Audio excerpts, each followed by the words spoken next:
Students, welcome to Dakshina e-classroom. Today we are here to discuss our sets relations assignment sheet. Not assignment exactly, it is module which you are given. And let's start with question number 1 of exercise 1.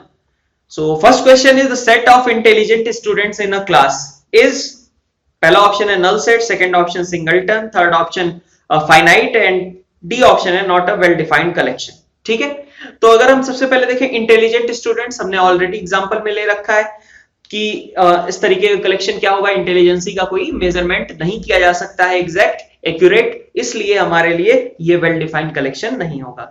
Second question पे आते हैं, which of the following is empty set. तो यहां पे कहा जा रहा है कि ए ऑप्शन की बात करूं x square minus one equal to zero, तो ऑफ कोर्स एक्स की दो रिजल्ट्स मिल जाएंगे तुम्हें plus minus one. B option की बात करूं ऐसा कोई एक्स नहीं मिलेगा। सी ऑप्शन की बात करें प्लस माइनस थ्री है, और डी ऑप्शन की बात करें तो यहां भी हमारे पास दो रियल रूट्स एग्जिस्ट कर रहे हैं। तो इसका मतलब यहाँ पे एम्प्टी सेट की बात की गई है। बी ऑप्शन में ऐसा है कि कोई भी एक्स यहाँ एग्जिस्ट नहीं कर सकता, इसलिए बी ऑप्शन अपना करेक्ट हो जाएगा। ठीक है, तो ऐसे ही ज्यादातर क्वेश्चंस है जिनमें हमें कुछ खास लिखने की भी जरूरत नहीं पड़ेगी। थर्ड क्वेश्चन की बात करते हैं। थर्ड क्वेश्चन में क्या है, x square equal to 16 and 2x is equal to 6। तो अब देखिए एक्स स्क्वायर 16 के बराबर हो and 2x is equal to 6, मतलब x इक्वल टू 3 भी हो और एक्स स्क्वायर 16 के बराबर हो, ऐसा तो कोई नंबर है नहीं। इसका मतलब कि इसका आंसर भी क्या रहेगा, नल सेट रहेगा। फोर्थ क्वेश्चन की बात करते हैं। फोर्थ क्वेश्चन में आप देखिए, सबसे पहले हम ए सेट की बात करें। ए सेट में हमारे पास क्या क्या एलिमेंट्स हैं। सेट ए में हमारे पास है -3 से 3 तक का एलिमेंट। ठीक है, सारे एलिमेंट्स नहीं है -3 से 3 तक के, सिर्फ इंटीजर्स को केवल कवर किया गया है। तो -3, -2, -1, 0, 1, 2। ठीक है, -3 भी हमें इंक्लूड नहीं करना था इनफैक्ट, क्योंकि -3 पे इनइक्वालिटी लगी हुई है। तो हमारे पास टोटल कितने हैं, 5 एलिमेंट्स हैं सेट ए के अंदर। सेट ए के अंदर अगर 5 एलिमेंट्स हैं तो हमें नंबर ऑफ सबसेट्स की बात की गई। नंबर ऑफ सबसेट्स कितने होंगे, 2 रेज़ टू पावर 5। ठीक है, इसमें 5 एलिमेंट्स, तो नंबर ऑफ सबसेट्स कितने हो गए, 2 raise to power 5। That means 32 will be our correct answer. Next question number 5 में देखें, which of the following are true. तो अब इसमें देखिए ये आइडिया ऑफ इंटरवल से रिलेटेड क्वेश्चन दिया गया है। मतलब ये closed interval 3 to 7 is subset of 2 to 10। ठीक है, तो ऑफ कोर्स अगर हम नंबर लाइन पे इसको रिप्रेजेंट करना चाहें तो ए ऑप्शन क्या कहा जा रहा है, ए ऑप्शन में कहा जा रहा है 2 से 10। मान लो यहाँ पे 2 होगा, यहाँ पे 10 होगा, मान लिया मैंने। ठीक है, तो जो हमारे पास 2 से 10 वाला इंटरवल है वो कुछ इस तरीके का इंटरवल है ना, ये पूरा बड़ा सेट है। और 3 से 7 बीच में ही लाई करेगा, 3 से 7। ठीक है, तो सारे एलिमेंट्स, ये वाले सारे एलिमेंट्स इनफैक्ट लास्ट पॉइंट्स अपने इंक्लूडेड है, वो सभी इसके मेंबर होंगे ही होंगे। तो इसका मतलब कि ए ऑप्शन अपना बिल्कुल करेक्ट है। ठीक है,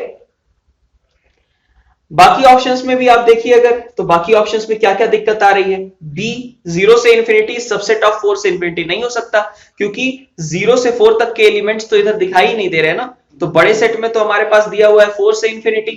ठीक है, तो इसका मतलब ये पॉसिबल नहीं होगा। सी ऑप्शन की बात करूं 5 to 7 सबसेट ऑफ 5 to 7। ठीक है, तो यहां पे भी हमारे पास देखिए 5 तो ठीक था, लेकिन 7 एक्चुअली इंक्लूडेड नहीं है बड़े वाले सेट में, है ना। 7 बड़े वाले सेट का एलिमेंट नहीं है, इसका मतलब सी ऑप्शन भी अपना इनकरेक्ट हो जाएगा। डी ऑप्शन की बात करें तो डी ऑप्शन में 2 to 7 वो कंटिन्यूअस वाला इंटरवल दिया हुआ है ना, और 2.9 to 8। तो अब यहां पे देखिए 2.9 to 8, ये तो 2.9 से स्टार्ट हो रहा है, तो 2 वगैरह कहां से आ पाएंगे, इसका मतलब डी ऑप्शन भी इनकरेक्ट हो जाएगा। सिक्स्थ क्वेश्चन की बात करता हूं, number of subsets of power set of set ए। ठीक है, बड़ी सारी चीजें कही गई हैं। सबसे पहले सेट ए की बात की गई। सेट ए में हमारे पास कितने एलिमेंट्स हैं, सेट ए में हमारे पास थे 3 एलिमेंट्स, है ना। और इसका मतलब हुआ कि जो इसका पावर सेट बनेगा उसमें कितने एलिमेंट्स होंगे, नंबर ऑफ सबसेट्स के बराबर 2 raise to power 3। That means 8 elements होंगे पावर सेट के अंदर। तो पावर सेट के अंदर अगर 8 एलिमेंट्स हैं तो हमें क्या करना था, हमें तो सबसेट्स ऑफ पावर सेट लिखने थे। तो अगर मैं इसको बोल दूं कि एक पावर सेट को मैं सेट बी बोल देता हूं, है ना, पावर सेट को मैंने सेट बी बोल दिया, तो सेट बी के कितने सबसेट्स बनेंगे, सेट बी के सबसेट्स कितने होंगे, 2 रेज़ टू पावर 8। ठीक है, सेट बी के अंदर 8 एलिमेंट्स, तो उसके सबसेट्स कितने, 2 raise to power 8। That means 256 will be our correct option. Next अपन स्टार्ट करते हैं क्वेश्चन नंबर 7 में क्या कहा गया है, set A have 3 and set B have 6 elements, what is the minimum number of elements in A union B. तो आप ऑलरेडी असाइनमेंट में मैंने इस तरीके का क्वेश्चन आपको एक्सप्लेन किया था। सेट ए और सेट बी, अगर हम minimum number of elements in A union B की बात करेंगे तो ये ऐसा कब होगा, जबकि सेट ए सेट बी का सबसेट बन जाए। ठीक है, सेट ए सेट बी का सबसेट बन जाए, ऐसा कुछ। ठीक है, तो ए यूनियन बी कितना आएगा, बी के बराबर आएगा, मतलब 6 ही एलिमेंट्स यहाँ पे पॉसिबल होंगे। क्वेश्चन नंबर 8 में देखिए, क्वेश्चन नंबर 8 में बहुत आसान सा क्वेश्चन दिया है यूनियन इंटरसेक्शन से रिलेटेड। यहाँ पे अगर अपन देखें तो क्वेश्चन नंबर 8 में सेट ए के अंदर क्या एलिमेंट्स हैं, और 1 2 3। ठीक है, सेट ए के अंदर 1 2 3 और इसका यूनियन करना है हमें बी इंटरसेक्शन सी के साथ।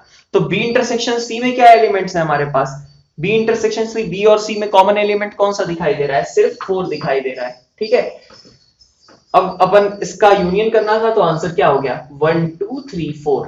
ठीक है, तो 8th क्वेश्चन का answer 1 2 3 4, that means option B will be correct. Question number 9 पे आते हैं। 9th क्वेश्चन में क्या कहा जा रहा है, ए और बी दो सेट्स दिए गए हैं, ए यूनियन बी को हमें किसी अदर फॉर्म में रिप्रेजेंट करना है। तो आओ देखते हैं कि ए यूनियन बी क्या रिप्रेजेंट करेगा। तो सबसे पहले देखो, अब इस तरीके का जब यूनियन वगैरह लेना हो तो ज्यादा आसान रहता है कि हम अगर इसको नंबर लाइन पे रिप्रेजेंट कर लें।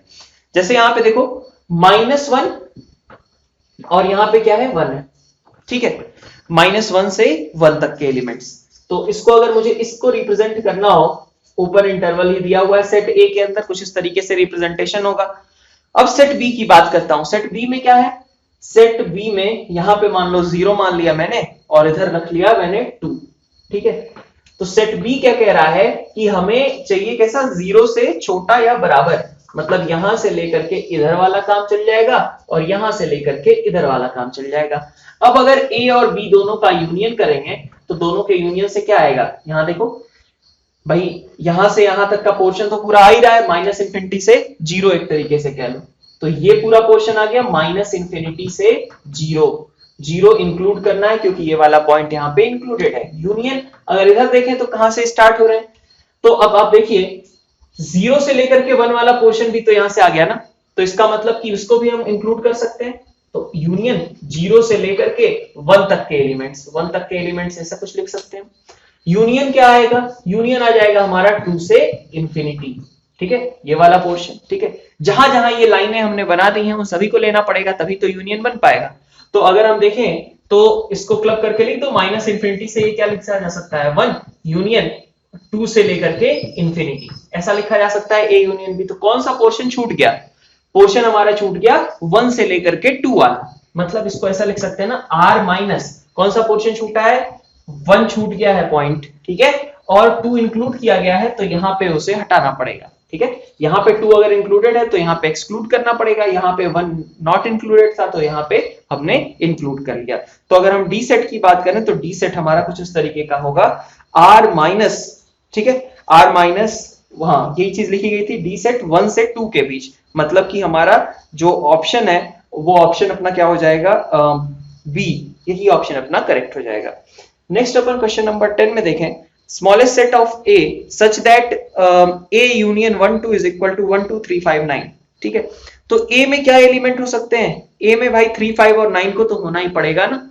ठीक है, तो इसका मतलब कि नेक्स्ट हमारे पास जो 10th क्वेश्चन है उसका आंसर क्या हो जाएगा 10th क्वेश्चन के लिए, तो यहाँ पे 3 5 और 9 ये एलिमेंट्स तो चाहिए ही चाहिए, तभी तो अपने पास ये रिजल्ट आ पाएगा। तो इसका मतलब यहाँ पे ऑप्शन बी अपना करेक्ट है। 11 देखिए, तो क्वेश्चन नंबर 11 में हमारे पास क्या आ गया, ए ऑप्शन की बात करूं मैं तो ए यूनियन बी कहा जा रहा है कि ए इंटरसेक्शन बी से छोटा होगा, ये तो बिल्कुल गलत है, ऐसा पॉसिबल ही नहीं है ना। ए यूनियन बी मतलब सभी को कंबाइन करना है, ए इंटरसेक्शन बी मतलब सिर्फ कॉमन एलिमेंट्स, तो ऐसा तो हो ही नहीं सकता कि कॉमन एलिमेंट्स ज्यादा हो और ए यूनियन बी छोटा हो जाए।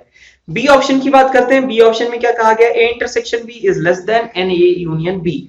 तो ए यूनियन बी में ऑफ कोर्स एलिमेंट्स ज्यादा होंगे ए इंटरसेक्शन बी के कंपैरिजन में, या फिर बराबर हो सकते हैं। बराबर की कंडीशन कब आएगी वो चीज एक बार को सोचिएगा, ए यूनियन बी और ए इंटरसेक्शन बी दोनों आपस में बराबर कैसे आ पाएंगे, जब ए बी बराबर हो ऐसा ही केस होगा। सी ऑप्शन में ए इंटरसेक्शन बी है, A intersection B is equal to A union B, ये तो पॉसिबल नहीं है, ये तो हम ऐसा नहीं कह सकते ना। ये कभी कभी हो सकता है बट हमेशा ऐसा होगा ऐसा जरूरी नहीं है। तो अगर अपन देखें यहाँ पे तो बी ऑप्शन हमारा करेक्ट हो जाता है। क्वेश्चन नंबर 12 में देखिए आप ए यूनियन बी और ए इंटरसेक्शन बी और ए इंटरसेक्शन सी, इन दोनों को यूनियन करना था। तो अगर हम देखें क्वेश्चन नंबर 12 के अंदर, तो ए इंटरसेक्शन बी में हमारे पास क्या क्या एलिमेंट्स आएंगे? ए इंटरसेक्शन बी में हमारे पास 3, 4 और 10 आ जाएगा। तो ए इंटरसेक्शन बी में हमारे पास आ गया 3, 4, 10। अच्छा, और अगर देखिए आप ए इंटरसेक्शन सी में, तो ए इंटरसेक्शन सी में हमारे पास क्या क्या एलिमेंट्स आ जाए? तो ए इंटरसेक्शन सी में हमारे पास आ जा रहा है ए और सी में कॉमन, ठीक है। तो हमारे पास 4 दिख रहा है और तो कोई एलिमेंट है नहीं, तो इसको भी हमने 4 ले लिया। अब इन दोनों का हमें क्या करना था? इन दोनों का आपस में यूनियन लेना था। तो इनका यूनियन कितना हो जाएगा? 3, 4, 10। That means option A will be correct. तो क्या कर रहे हैं? ए इंटरसेक्शन बी और ए इंटरसेक्शन सी का union which will be 3, 4 and 10, ठीक है। Question number 13। क्वेश्चन नंबर 13 में क्या है? Shaded region in the given figure is, ठीक है। तो ऑप्शन से ही जाएंगे, देखेंगे कौन सा रीजन एक्चुअली मार्क हो रहा है। और वैसे यहाँ पे देखो तो तुम ऐसे भी कह सकते हो कि जो पोर्शन है वो कैसा है? ए का पोर्शन है, लेकिन वो बी और सी में नहीं होना चाहिए। तो वेन डायग्राम जो दिया गया है, अब इसको हमने पहले ड्रॉ कर लिया है। ए बी सी हमारे पास ये 3 सेट्स थे, ठीक है। तो अगर आप ए ऑप्शन की बात करें, पहले तो मैं सारे रीजंस मार्क कर लेता हूं। इसको मैंने 1 बोल दिया, इसको बोल दिया 2, इसको बोल दिया 3, यहाँ पे 4, 5, 6, इसको 7 और बाहर में 8, ठीक है। तो ए ऑप्शन की बात करूं, ए ऑप्शन में मेरे पास क्या कहा जा रहा है? A intersection B union C, ठीक है। तो बी यूनियन सी का मतलब क्या हो गया कि ये 2, 4, 7, 6, 3, 5 ये सब आएंगे, और ए में हमारे पास ऐसा कुछ आएगा। तो अगर तुम देखो A intersection B union C, तो ए का मतलब है हमारे पास 1, 4, 5 एंड 7, और इसका इंटरसेक्शन लेना पड़ेगा बी यूनियन सी के साथ। तो 2, 4, 3, 5, 6, 7। तो हमारे पास कॉमन एलिमेंट्स क्या दिख रहे हैं? हमारे पास कॉमन एलिमेंट्स आ जा रहा है 4 आ जा रहा है, 5 आ जा रहा है और 7 आ जा रहा है। इस रीजन को तो रिप्रेजेंट नहीं करना था। इनफैक्ट अगर मैं कहूं तो ये हमारा बी यूनियन सी था और ये 4, 5, 7 था, ठीक है। तो इस रीजन को छोड़ करके बल्कि कहा जाए तो फिर भी हम कह सकते हैं कि हमें 1 चाहिए था, 4, 5, 7 नहीं चाहिए था। तो अगर ऐसा होता कि ए में से इसको सब्ट्रैक्ट कर दें तो हमारे पास जरूर यही रीजन रिप्रेजेंट होने लगता। खैर ये ऑप्शन रॉन्ग हो गया, क्योंकि ये ऑप्शन रिप्रेजेंट कर रहा है रीजंस 4, 5 और 7 को, हमें रीजन 1 को रिप्रेजेंट करवाना था। फिर बी ऑप्शन की बात करते हैं। बी ऑप्शन में हमारे पास क्या है? बी ऑप्शन में हमारे पास दिया जा रहा है A union B intersection C. तो ए, ठीक है, तो ये तो हो ही नहीं सकता। ए के साथ जब यूनियन लोगे, ए के साथ किसी भी चीज का अगर यूनियन लेते हो तो ऑफ कोर्स 1, 4, 5 और 7 तो आएंगे ही आएंगे ना। ए में 1, 4, 5, 7 आ गया, कुछ के साथ यूनियन लोगे तो कम से कम ये सभी तो आएंगे ही आएंगे। लेकिन हमें सिर्फ 1 चाहिए था, 4, 5, 7 नहीं चाहिए। इसका मतलब ये ऑप्शन रॉन्ग हो गया। सी ऑप्शन की बात कर लेते हैं। सी ऑप्शन में हमारे पास क्या दिया हुआ है? सी ऑप्शन में ए इंटरसेक्शन बी माइनस सी। तो ए में हमारे पास क्या क्या है और बी माइनस सी, पहले वो मार्क करते हैं। तो ए में हमारे पास है 1, 4, 5 और 7। इंटरसेक्शन बी माइनस सी, ऐसे एलिमेंट्स बी के जो कि सी में ना हो। तो बी के कौन से एलिमेंट्स हैं जो कि सी में नहीं है? तो 2 और 4 की अगर मैं बात करूं तो ये 2 और 4 ऐसे एलिमेंट्स हो गए बी माइनस सी के लिए, बी के ऐसे एलिमेंट्स जो कि सी में नहीं है।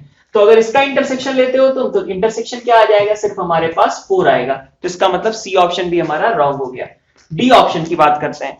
डी ऑप्शन में हमारे पास दिया गया है ए माइनस बी यूनियन सी। तो ए माइनस बी यूनियन सी की जब हम बात करेंगे तो यहां पे देखिए ए में हमारे पास क्या है 1, 4, 5, 7, माइनस किया हमने बी यूनियन सी को, तो हमारे पास 2, 3, 4, 5, 6, 7 ये सभी हो गए। तो अब हमारे पास रिजल्ट क्या आएगा?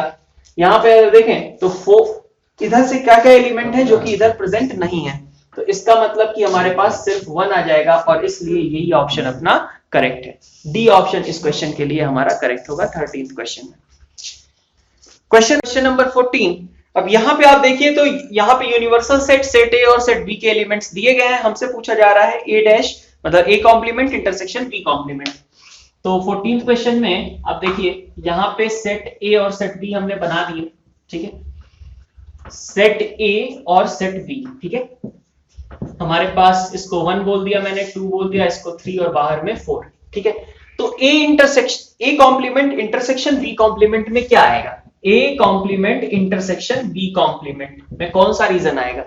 ए कॉम्प्लीमेंट में क्या आएगा? 2 और 4। बी कॉम्प्लीमेंट में क्या आएगा? 1 और 4। तो दोनों का इंटरसेक्शन क्या हुआ? 4।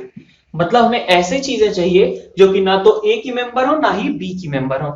तो अपन अगर देखें तो यूनिवर्सल सेट में हमारे पास कितने एलिमेंट्स हैं? यूनिवर्सल सेट में हमें दिया गया है टोटल 700 और ए यूनियन बी अगर उसमें से मैं सब्ट्रैक्ट कर दूं कि कितने इसमें कवर हो जा रहे हैं तो अपना आंसर आ गया।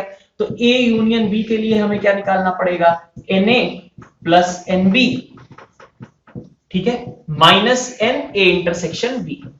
तो अब यहां पे देखो 700 नहीं, Na हमें दिया गया है सबसे पहले, तो Na दिया गया है हमारे पास 200 और यहां पे दिया गया है 300 और माइनस करना होगा हमें 100।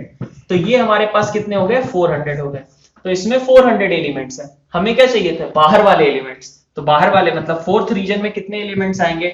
700 में से 400 हटा दिए हमने, 300 अपने पास करेक्ट आंसर हो जाएगा। क्वेश्चन नंबर 15 देखते हैं हम। क्वेश्चन नंबर 15 में हमारे पास यूनिवर्सल सेट दिया गया है और ए इंटरसेक्शन बी की वैल्यू हमें फाइंड आउट करनी है कि ए इंटरसेक्शन बी कितना है, बी कॉम्प्लीमेंट कितना आएगा। तो ठीक है, क्वेश्चन नंबर 15 में ए सेट में हमारे पास क्या क्या है और बी कॉम्प्लीमेंट में क्या क्या है पहले वो लिख लेते हैं। सेट ए में हमारे पास है 1 2 5, 1 2 और 5 और इसका इंटरसेक्शन लेना है हमें बी कॉम्प्लीमेंट के साथ। तो बी कॉम्प्लीमेंट में मेरे पास क्या क्या एलिमेंट्स हैं वो भी देख लेते हैं। बी कॉम्प्लीमेंट में देखा जाए तो बी कॉम्प्लीमेंट में मेरे पास 6 7 को छोड़ करके बाकी सारी चीजें, मतलब 1 2 3 4 5 8 9 10। तो बी कॉम्प्लीमेंट में 1 2 3 4 5 8 9 10 यही सारी चीजें होंगी। क्या कहा जा रहा है? बी के एलिमेंट्स को छोड़ करके बाकी क्या क्या लिखा हुआ है लिख दिया हमने, 1 2 3 4 5 8 9 10। तो अब हमारे पास क्या पूछा गया? इंटरसेक्शन पूछा गया। तो देख लेते हैं कि कॉमन एलिमेंट्स क्या होंगे। कॉमन एलिमेंट्स हमारे पास क्या दिख रहे हैं? 1 भी कॉमन है, 2 भी कॉमन है और 5 भी कॉमन है, इसलिए यही हमारा आंसर हो जाएगा 1 2 5 और यही सेट ए था। तो हमारा ऑप्शन बी जो है यहां पे करेक्ट है। क्वेश्चन नंबर 16 देखिए। क्वेश्चन नंबर 16 में हमारे पास x और y दो सेट्स दिए गए हैं, हमें x यूनियन y की वैल्यूज फाइंड आउट करनी है। तो अभी के लिए वैसे तुम आगे इसको बाइनोमियल थ्योरम वगैरह में थोड़ा और आसानी से अच्छे से समझ पाओगे, लेकिन अभी के लिए तुम x के एलिमेंट्स को देख लो कि क्या क्या एलिमेंट्स वहां पे आएंगे। n नेचुरल नंबर है, मतलब n की वैल्यू कहां से स्टार्ट होगी? 1 से स्टार्ट होगी। मतलब जो ये सेट बिल्डर फॉर्म में लिखा हुआ है उसको सबसे पहला टारगेट है टेबुलर फॉर्म में लिखने का। तो जब मैं सच दैट के आगे वाली चीज देखूंगा तो मेरे पास n की वैल्यूज आएंगी, फिर मैं उनसे देखूंगा कि क्या क्या एंट्री करानी है। n इक्वल टू 1 लेते हैं तो हमारे पास कितना आ जाएगा? n इक्वल टू 1 लेने पे हमारे पास 0 एंट्री करने के लिए। n इक्वल टू 2 अब रखता हूं, 2 रखोगे तो 4 स्क्वायर माइनस 6 माइनस 1, तो 4 स्क्वायर मतलब 16 माइनस 6 माइनस 1, मतलब यहाँ पे कितना बचा? 9। फिर n की वैल्यू 2 के बाद 3 रख लो, 3 रखोगे तो कितना आएगा? 4 क्यूब मतलब 64, 64 माइनस 27, 27 माइनस, तो हमारे पास ये आ जा रहा है 36 n इक्वल टू 3 रखने पे। ठीक है, तो ऐसे ही आप देखो ये चीज हमेशा कैसी आ रही है? 9 से डिविजिबल आ रही है। ये चीज आप ऑब्जर्व करोगे। इस चीज को प्रूव भी किया जा सकता है। प्रूव करने के लिए आपको थोड़ा बाइनोमियल थ्योरम का भी हेल्प लेना पड़ेगा, उसकी अभी अपन बात नहीं कर रहे हैं। फिर बी सेट में आते हैं। बी सेट में हमारे पास क्या है? यहाँ पे हमारे पास सॉरी वाई सेट में हमारे पास 9 इंटू n माइनस 1 है। तो y सेट में n की वैल्यू जब हम 1 रखेंगे सबसे पहले तो ये 0 आएगा, फिर 9 आएगा, फिर 18 आएगा, फिर 27 आएगा। ये सारे एलिमेंट्स आ रहे हैं। आप देखिए यहाँ भी सभी एलिमेंट्स कैसे हैं? 9 से डिविजिबल, यहाँ भी एलिमेंट 9 से डिविजिबल, लेकिन यहाँ सारे एलिमेंट्स नहीं लिखे हुए हैं। इसका मतलब कि जब हम x यूनियन y करेंगे तो हमारे पास क्या आएगा? भाई अगर देखें हम तो y क्या है? बड़ा सेट है, x उसी का सबसेट है, तो इसका मतलब कि रिजल्ट कितना हो जाएगा? हमारे पास y के बराबर हो जाएगा। यहाँ पे 17। अब यहाँ पे अगर हम सेट ए और सेट बी के सबसे पहले एलिमेंट्स लिखें तो सेट ए में हमारे पास क्या क्या है? सबसे पहले देखो n belongs to natural number और n इज लेस देन और इक्वल टू 5। ठीक है, तो हमारे पास x की वैल्यूज क्या क्या आएंगी? सबसे पहले n को रखोगे कितना? 1 के बराबर। 1 रखा तो सबसे पहले बन गया 5, फिर 2 रखा तो 9, फिर बन गया 13, फिर बन गया 17, फिर बन गया 21। तो ये हमारा सेट ए हो गया।